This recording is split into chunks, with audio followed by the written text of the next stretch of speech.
I am showing you how to make a generic newsletter page. This will have an archive at the bottom.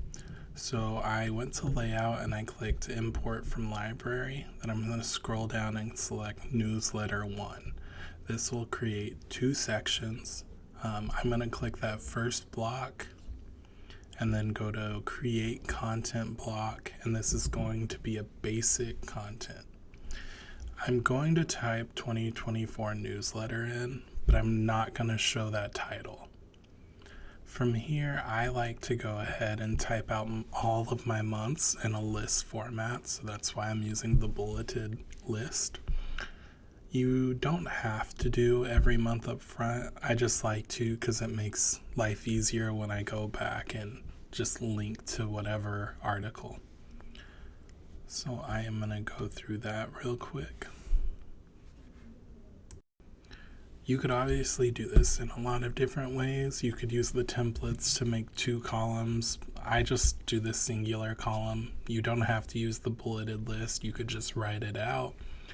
From here, I'm highlighting my first month, January, and I'm going to click that link icon.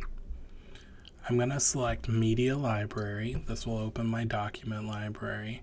And then I'm going to choose a file because I do not have this file uploaded. So then I'm going to go find my newsletter that I created. Take me 1 second.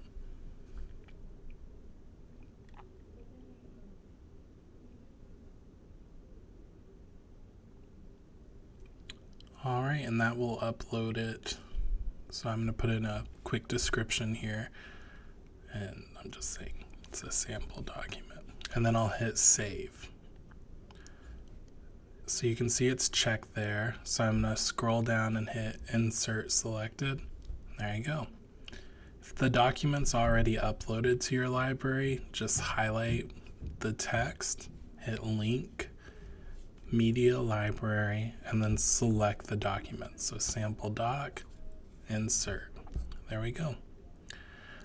All right, I'm going to go ahead and highlight all these. So if you're moving 2023 to an archive, I'll show you how to do that. I'm going to just go ahead and start on this bottom archive, create a content block, a basic content block. This time I'm going to say archived newsletters, and I want that display text because I want people to know. Then I'm going to select the accordion, and then here I'll write 2023 newsletter, then 2022 newsletters.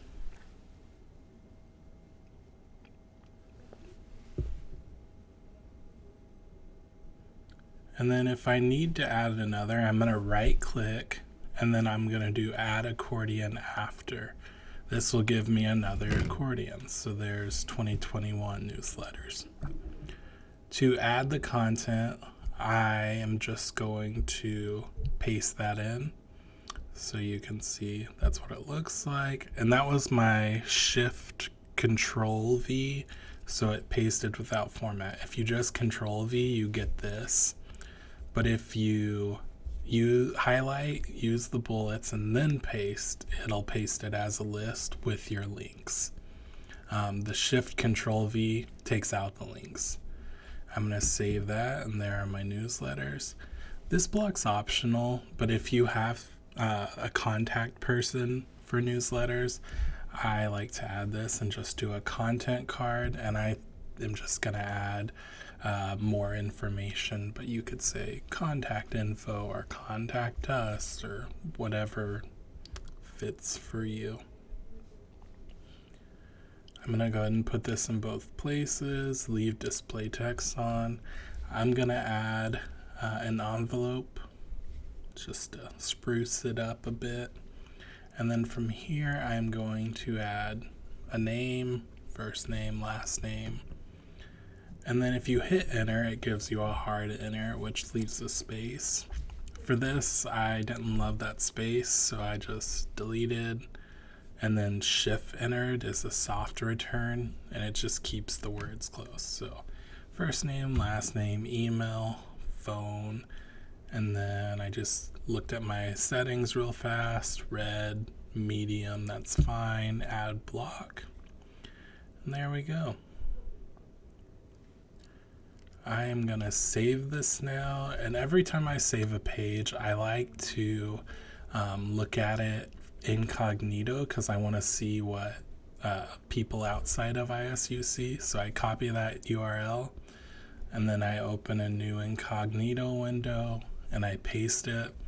This just shows me what it looks like without being logged in. So, yeah. I like it. This is the tutorial for a quick basic newsletter